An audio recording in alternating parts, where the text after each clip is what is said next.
Hello, and thanks for staying with us on Africa Independent Television, AIT, and welcome to this signature show. I am Mwabweze Njoko. Now, this Sunday is one with great expectations among many Nigerian football lovers, and so many of us cannot wait for 8 o'clock this evening, Nigerian time, of course, when Nigeria's Super Eagles will attempt to re-stamp the authority on African football as they take on the Desert Foxes of Algeria in the second semi-final match at the ongoing Africa Cup of Nations Championship. That is the one going on presently in Egypt, at Cairo, Egypt. Nigerians from many walks of life have been speaking of their expectations from the encounter with the Algerians, who, if you may want to know, are yet to lose any match in the current competition.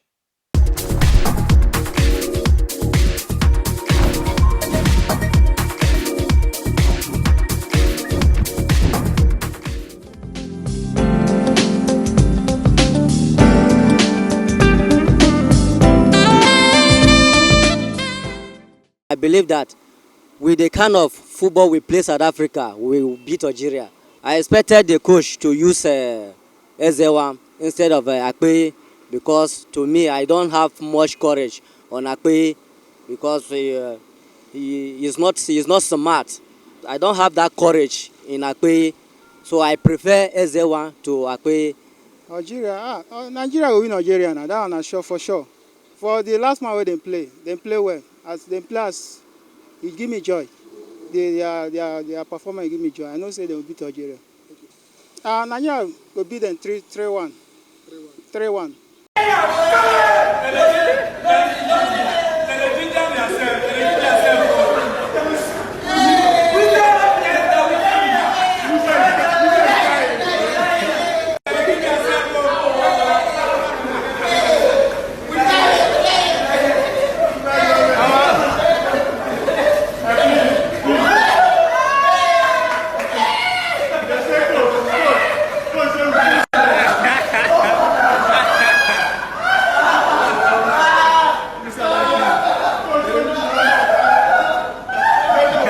More than 80% chance to win the match.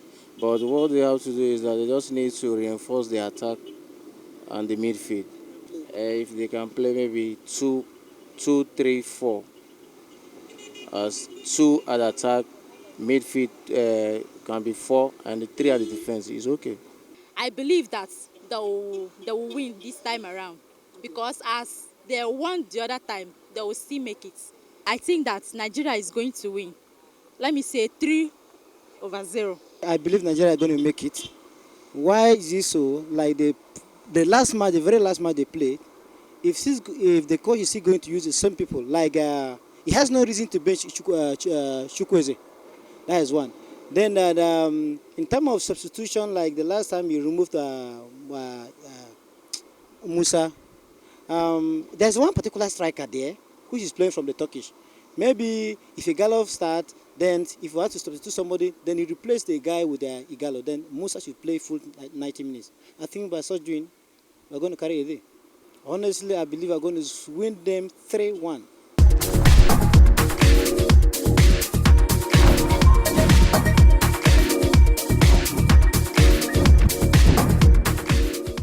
Well, we wish the Super Eagles the best of luck. And let us hope that that luck will give us victory tonight. Meanwhile, there are promises of more humanitarian services from the Rotary Club of Abuja, Cairo Housing Estate, District 9125, Nigeria. Now, on July the 6th, the leadership of that district changed hands as Rotarian Dominic Ifedia handed over to the presidency of the chapter to Rotarian Babatunde Adeshino.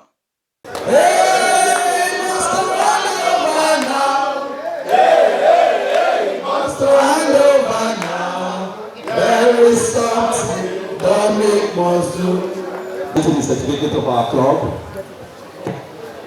to our incoming president, which is a charter certificate. During my tenure, we have to frame it from a normal paper to this so that this will grow to Rotary and Babatunde, the connecting president. I congratulate you, sir.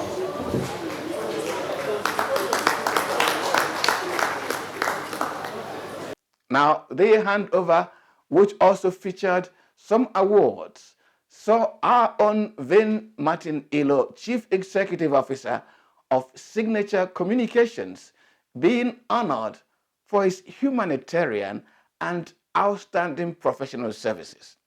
Vin Martin Obiora. Vin Obiora Ilo is one of the leading names in broadcast journalism in Nigeria. With over 35 years of professional experience. Over the years, Mr. Ilo has built an impeccable reputation as a brave, credible, and consistent voice in utilizing journalism to promote good governance and development in Nigeria. One of the remarkable works of Mr. Ilo was his extraordinary courage in foiling the unconstitutional removal of the then governor of Anambra State in the year 2006 through a remarkable live broadcast that has become a reference point in Nigerian media industry. His brave reporting of the fatal stampede at the Catholic Adoration Ground in Enugu in 2005 under very tense and explosive political environment earned him encomiums as one of Nigeria's top journalists. Now, the new president promised to deploy the humanitarian capacity of Rotary Club to touch more lives, more people around the Karo community in the course of his presidency. Now, he also thanked our outgoing president for inspiring members of Rotary Club to great heights in humanitarian work. I look forward to continue working with the wonderful members of the club and the club's board of directors with a promise to take this club to a greater success by providing the leadership framework required within the ambit of Rotary. Nigeria's media industry was in a mood of celebration last week as one of Nigeria's foremost media administrators, Prince Henry Odukomaya, clocked 85 years. The outpouring of gratitude and appreciation from many journalists who passed through that grand master of journalism and media management was simply overwhelming. Now, for me, Mwabweze Njoko, my colleagues at Champion House, the Champion newspapers, Jonathan Ishaku, if you remember, Paul Bassi, Labaram Maku, Ibe Njoko, Emago, Nkechi Wankwo, Dr. Anyebunem, Faye Smith, and a host of others, Henry Odukomaya remains a watershed in our journalism career. Thank you, sir. The man with the red barrel. May you enjoy many, many more happy years. Congratulations. Well, let me thank those of you who have been reacting to the last edition of this program, especially the interview segment when we focused on the Ruga controversy and our guest was Madaki Ame. Some of you have asked me questions. If my parents, my family do not have land, why should not give the land out for Fulani Ruga settlements? Some of you have also said that whether my line of questioning didn't indicate that I was seeking for a job from the federal government.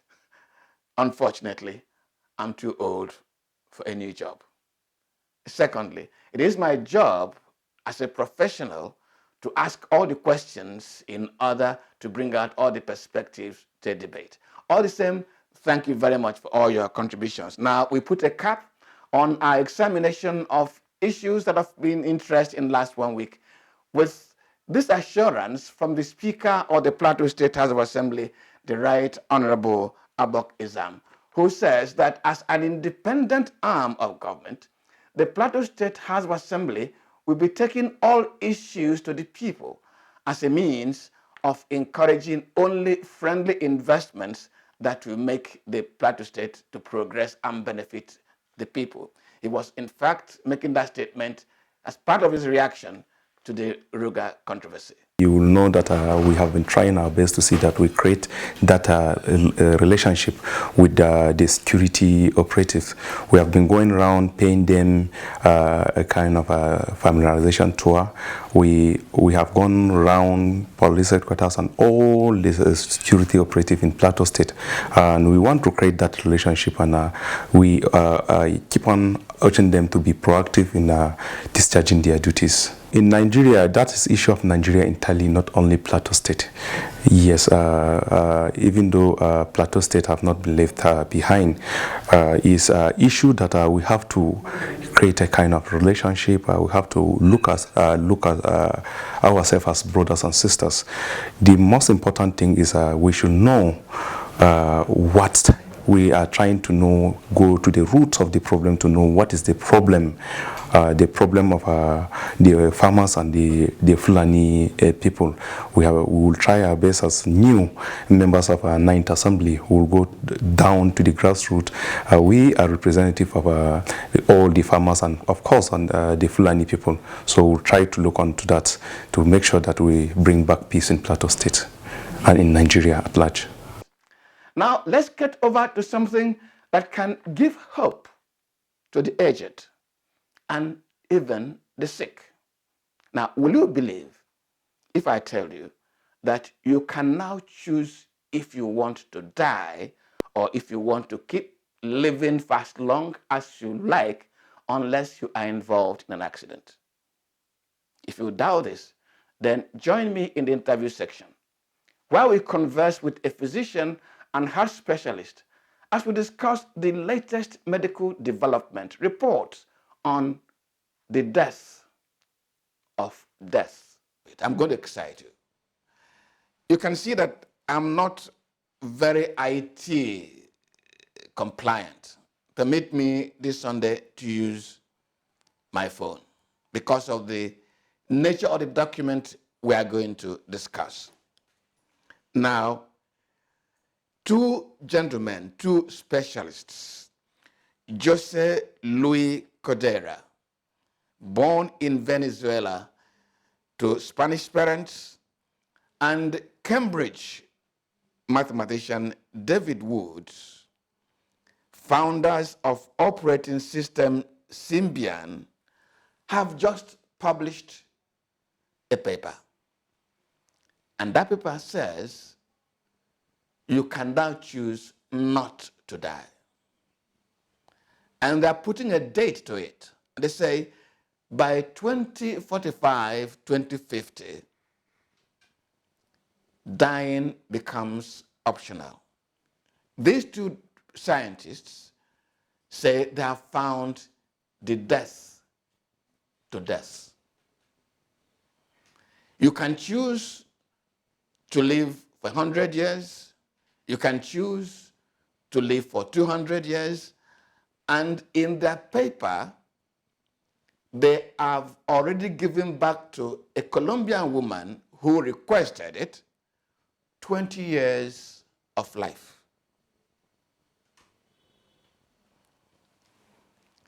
Is it realistic? Is it true? Is it practicable? I'm not a medical doctor. So, this afternoon we're going to have a conversation with Dr. Onye Achinihu. Dr. Achinihu is a specialist in heart matters, and let us take the credit, a product of Nigeria's most prestigious university, and foremost, some people say, University of Ibadan, has practiced for many years in the United States, even within the United States military, and returned to Nigeria. I'm taking this conversation to him to know the reality of the content of this paper. Dr. Achinihu, you are welcome to the program. pleasure. You heard my introduction. These two scientists say they have almost found the death of death, which means a man can choose to die, when to die, how long to live, except if accident occurs.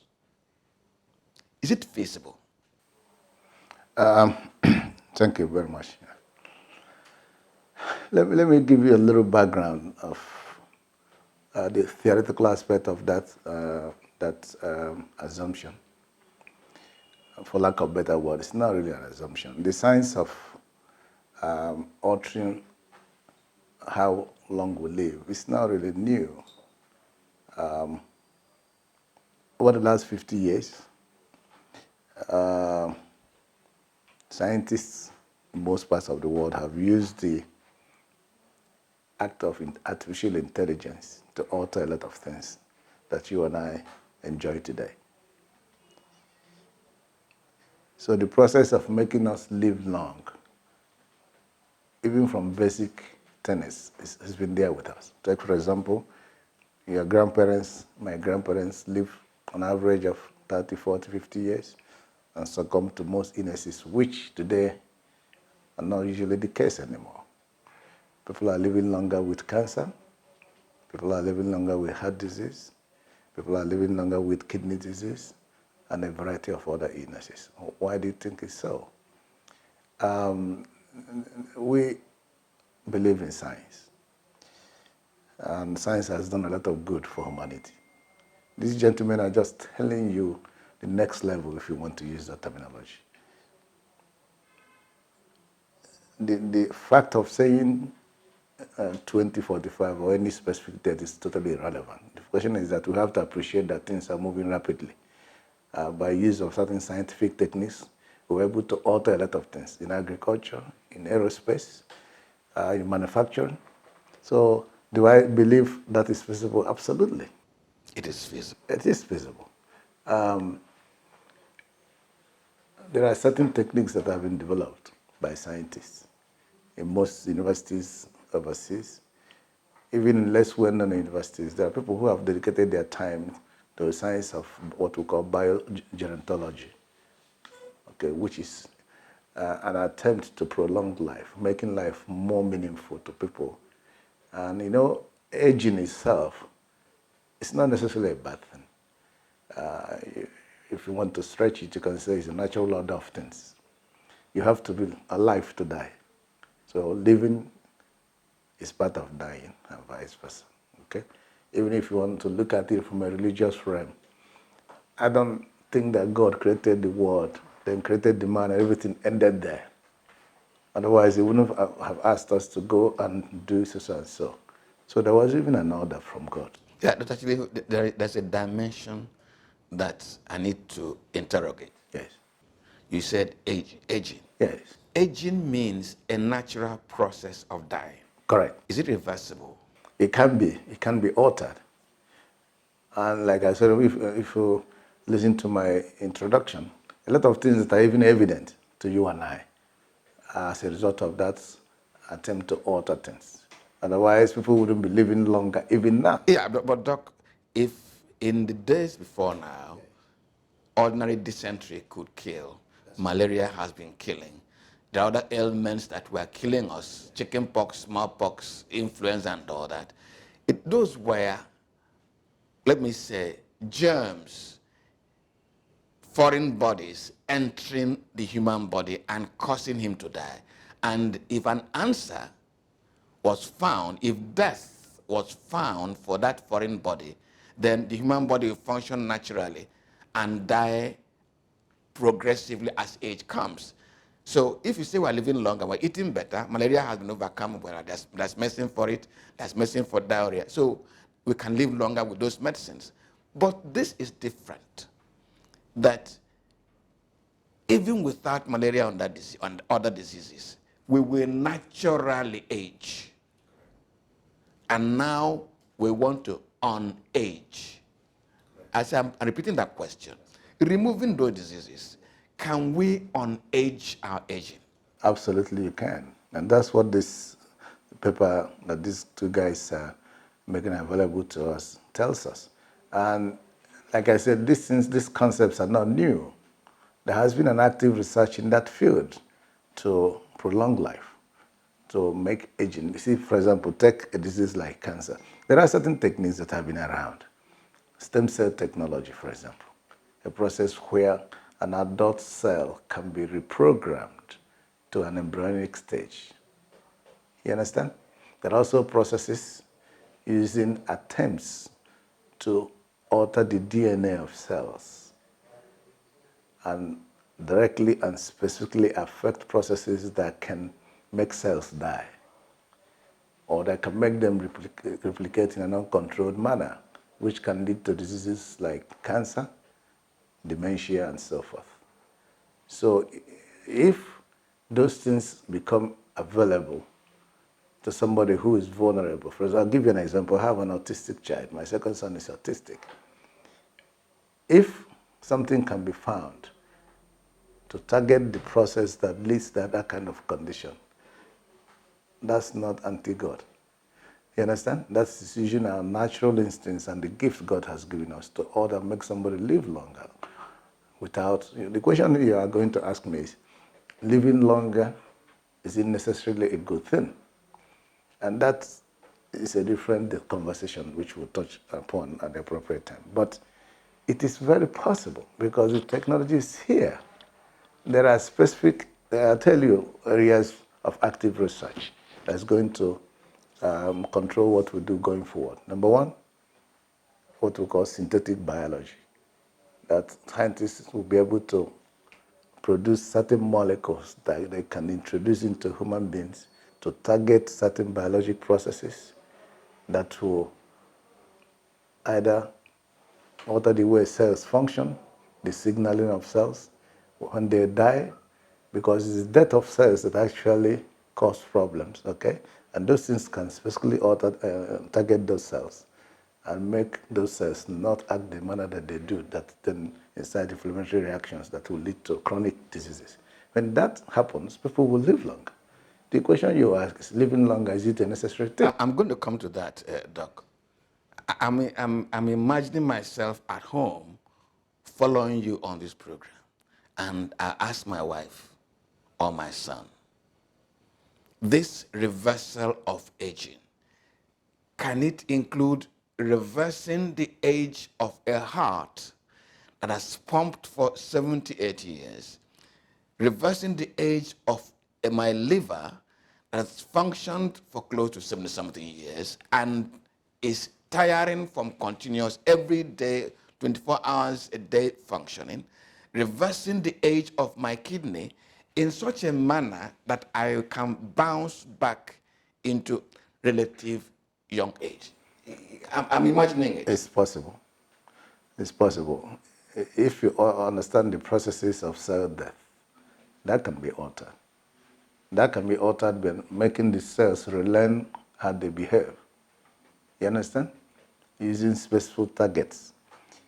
That can also be done by, there are certain, what you call cells eating up themselves as time goes on. Those things can be targeted.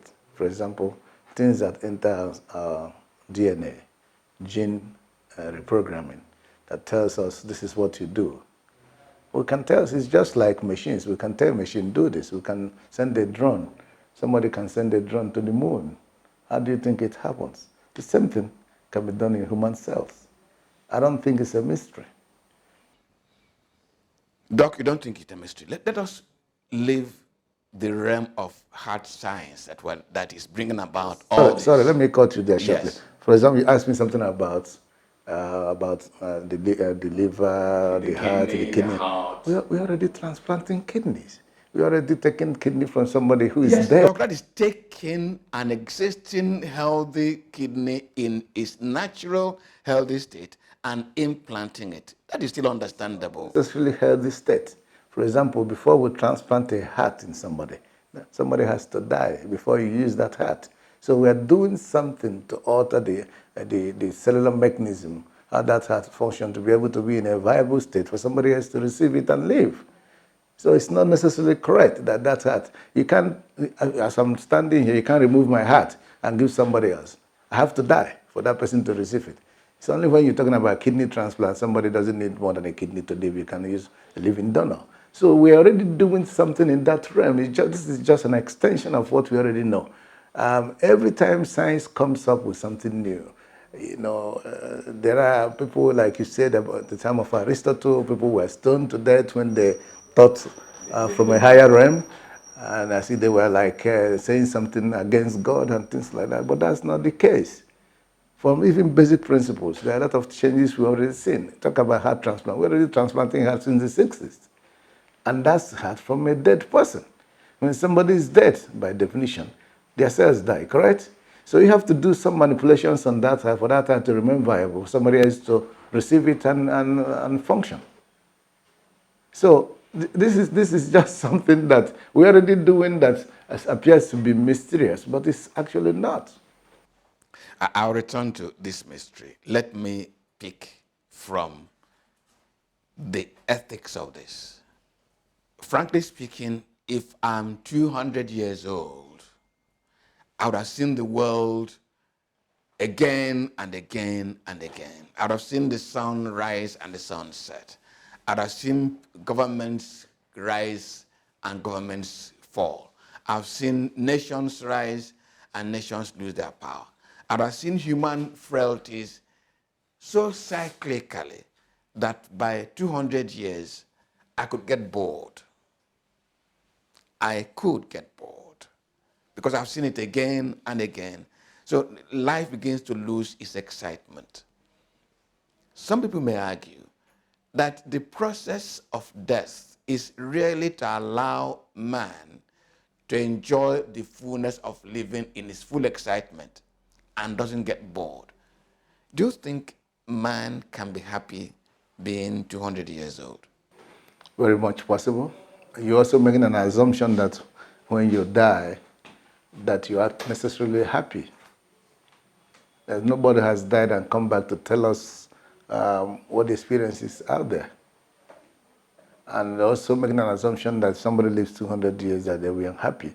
Because when genes are reprogrammed, tissues are repaired, they may be functioning at a higher level than you and I currently understand.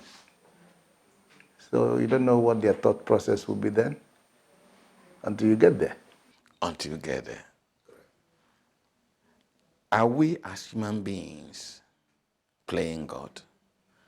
Creation is supposed to be, or is said by our belief, to be a divine thing. Now, giving life is also supposed to be a divine thing. Now, man seems to want to give life to himself.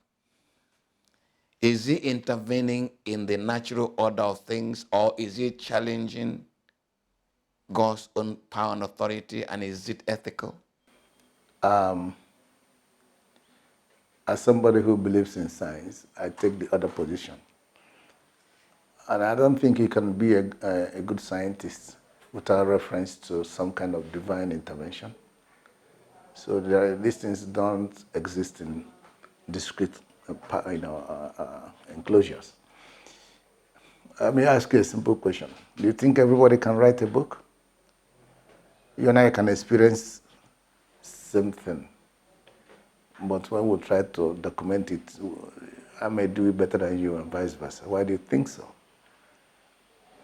So there's something that enables you to do something someone else cannot. I don't think creation ended with creation of man. God even gave instruction.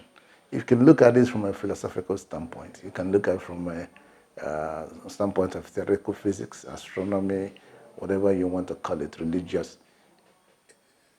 I think there's a role for all of this.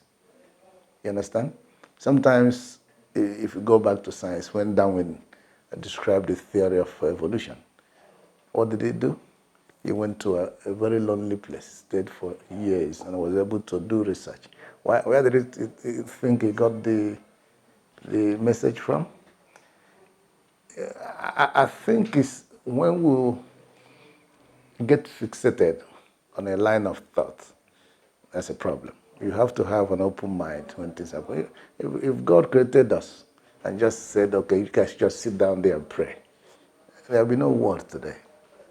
So the question about ethics comes in when you're trying to engage in an activity that is harmful to humanity. Okay? But I don't think they're trying to extend the life of people. Let me even ask you, you can say that certain authorities invested in God and God only. Is that true? Debatable. If you believe there is a place called heaven, we are told that you go there and never die again.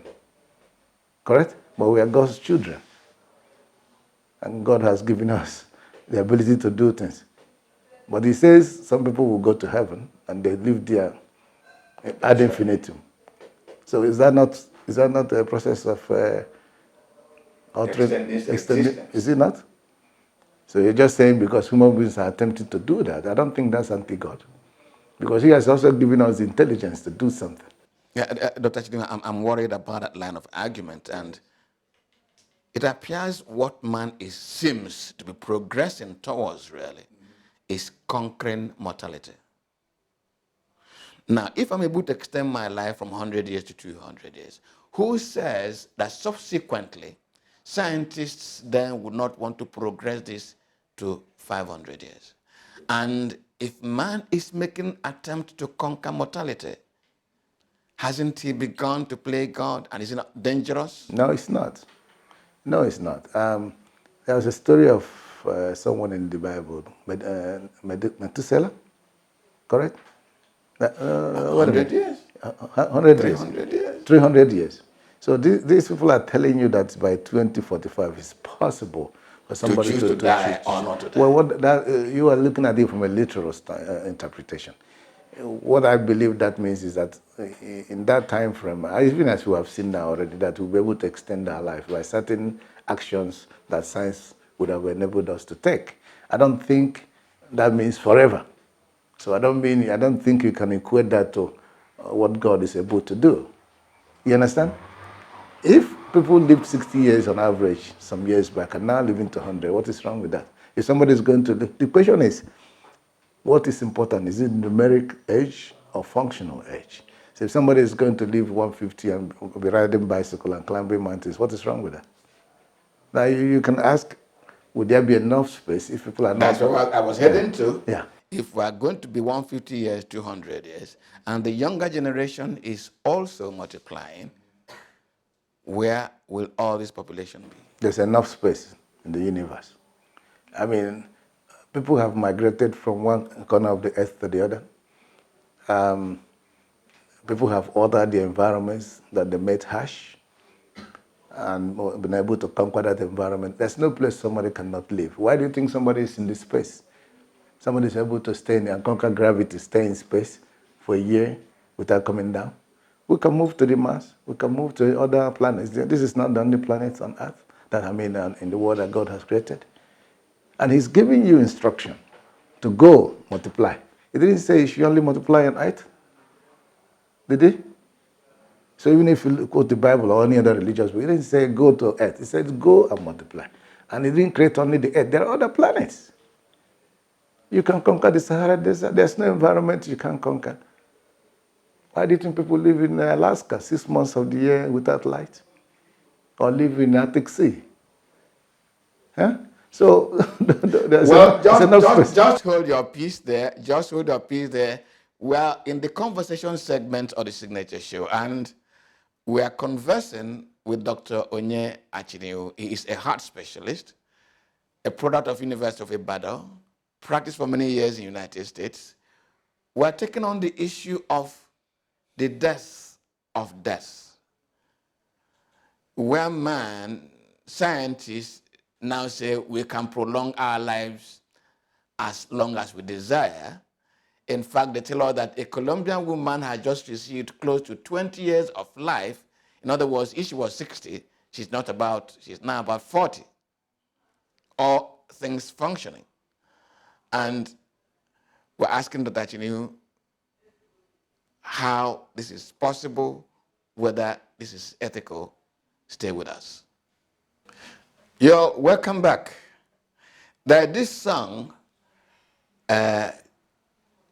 Living Forever. It appears that that song is moving from the realm of music to the realm of possibility, the death of death. But actually, I do not know whether I'm behaving like a Thomas, full of doubt, or maybe because of all I know is the present. I do not know about the future.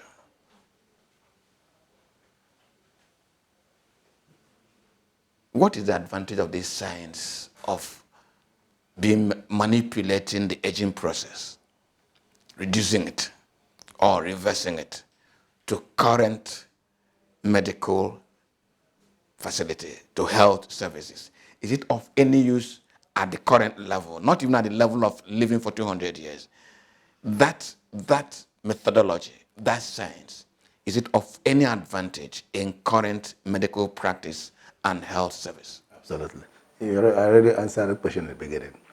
Look, if I harvest your organ now, that's undergone a disease process, how do I preserve that cell, that organ? It has to go through certain processes, correct? For someone else to receive it. By definition, you are making that cell viable, that organ viable, for either to reintroduce into me. Let's take bone marrow transplant, for example. You're giving it back to me. What is happening? You are altering the life of that cell. What is wrong with that? That is something that should be encouraged. It's not anti-religion or anything. It's going to extend their life. Whether you live 200 years or 100 is irrelevant. That's number one. Transplant of any organ. You don't just take the organ and transplant. Something has to happen. That science has enabled us to do that. It may be in the time of Aristotle, that was a heresy. That man would have been stoned to death. Correct? We're doing it already. As for predictions and certainties, that's irrelevant. The question is, does the science have any relevance? Or is it contravening any known natural laws? That's the conversation.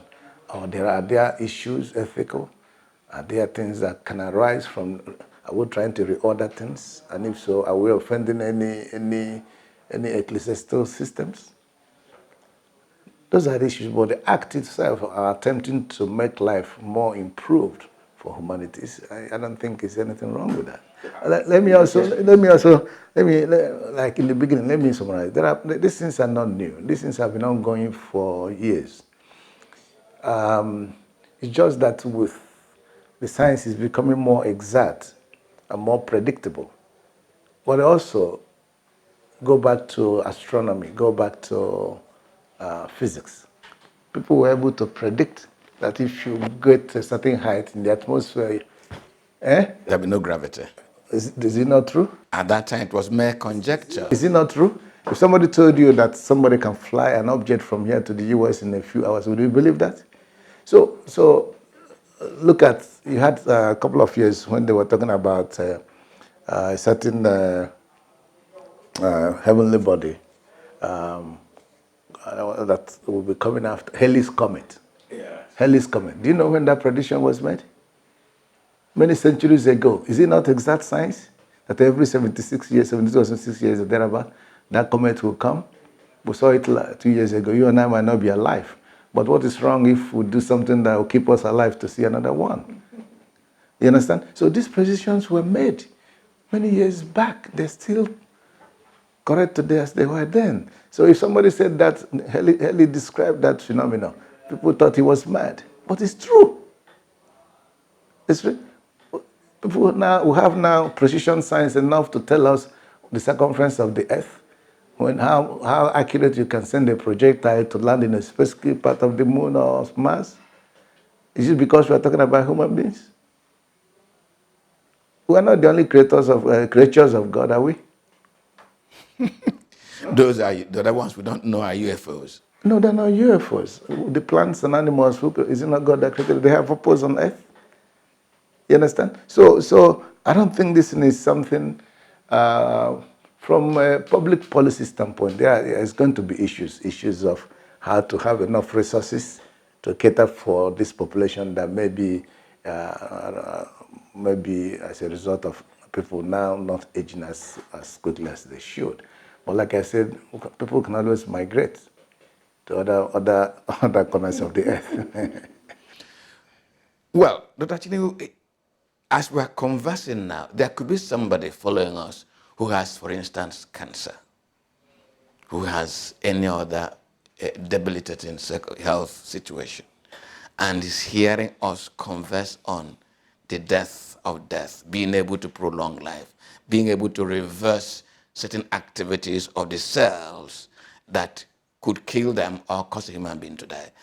This scientific effort by these two gentlemen, do you think it could have any advantage for tackling such serious elements like cancer? It already has. You know, there was a time when women had breast cancer, for example, 4 or 5 years they died, even a year they died. That's not the case now. With a combination of chemotherapy, gene manipulation. Now you can even, if somebody has breast cancer, you can study the relatives and do some certain gene alterations that can tell their DNA and their gene what to do. Like I said, with a combination of genetic engineering, synthetic biology, artificial intelligence, things are changing. You can use the knowledge arising from those processes to change a lot of things, to change the way cells behave. Cancer results from what? The inappropriate imbalance between cell division and cell death, correct? So if you can make that process lean towards what is more favorable for the body, you can alter the way cancers are produced. You can target cancer treatment by introducing certain chemicals by use of knowledge of synthetic biology and nanotechnology to target those cells that are a problem. Those things are already in the realm of reality. So yes, cancer is one of the, in this country, breast cancer is common, prostate cancer, all manner of cancers, lung cancer and so forth. What is wrong with finding solutions to those kind of, if that means if I was going to get cancer at the age of 70, I get it at the age of 120, what is wrong with that? As long as I use a purposeful functional life. But actually, can we end this conversation by examining the helplessness of man after all, even with all his scientific capacity and with all his biological engineering? This paper, which we are conversing over, says that the process will not be able to help sex cells. Well, what does it mean? I don't want you to answer me in the realm of science. Does it mean that after all, man has a terminus to his capacity? Well, all cells in the body, except blood cells and sex cells, have 23 pairs of chromosomes. You are interpreting that paper from an absolute standpoint. That's not what the paper is intended to do. I think the paper is alerting us to what is possible and what could even happen before that predicted date. Science has taught us a lot of things. It has extended our lives. It has made life more meaningful. It will continue to do so. It's not in competition with God. It's not in competition with religion. I think there's something to, I don't think that scientists are necessarily anti-God. People have to separate what is possible and what is not. Predictions are predictions. It doesn't matter to me whether they put a date or not. Because I'm already seeing the value of that scientific effort, even as we practice current medicine. By doing just few things that doesn't necessarily require complicated science, you will live long. Quit smoking, eat less food, eat less meat. You understand? be more active. If you drink alcohol, drink in moderation. Those simple things already, without much scientific procedures, it's already yielding results. So I don't have a problem with that effort and that prediction. You don't have a problem. Finally, before we take a handshake, and thank you very much. If you go to a Catholic worship this afternoon, and the priest, the Catholic priest, confronted you with this paper and told you that you people are interfering with God's own process, you have a query to answer. What will you tell him? Well, I won't be in the Catholic church because I'm not a Catholic. Yes, I just peradventure. But I see the world beyond religion. I think religion or anything else for that matter is not the answer to all man's problems. If a Catholic priest or any other priest for that matter confronted me, I'll engage him. I'll try to make him see the benefit of science and what science can do for humanity. It's not antagonistic. When somebody preaches to me, I listen. I don't dismiss what I say, but I'm not a fanatic of any order. I try to examine things as you present them to me, and I look at all sides. There's something to learn from all sides, but you can't be dismissive of something that you're not familiar with. Well, Dr. Onye Achilihu, a product of University of Ibadan, medical doctor, traveled many years to the United States, practiced, returned to his fatherland, conversing with us on this new paper.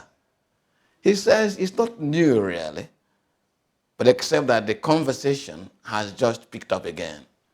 Because the two gentlemen, the two scientists are telling us between 2045 and 2050, you could choose to die or not to die. And it is so date specific that some of us maybe would want to have this service because by then we would have gone to great beyond maybe. Dr. Achilihu, thank you very much for this conversation. My pleasure. I'm very grateful. Thank you. Thank you. And before I leave you this Sunday, I'd want to seek the permission of the National Broadcasting Commission, NBC, to raise an issue.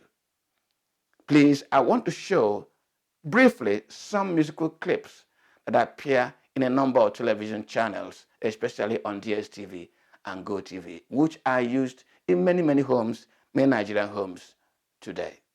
Don't worry, cause I get money, Girl, I know say that you know what's up. Move your body to the beat, non-stop. You they give me baby like a gunshot. How do you say booty in your language? Yeah. Oh baby, please.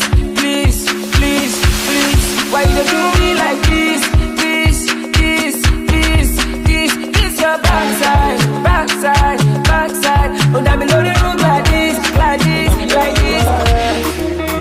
Baby, I'm crazy, I say I look out for you.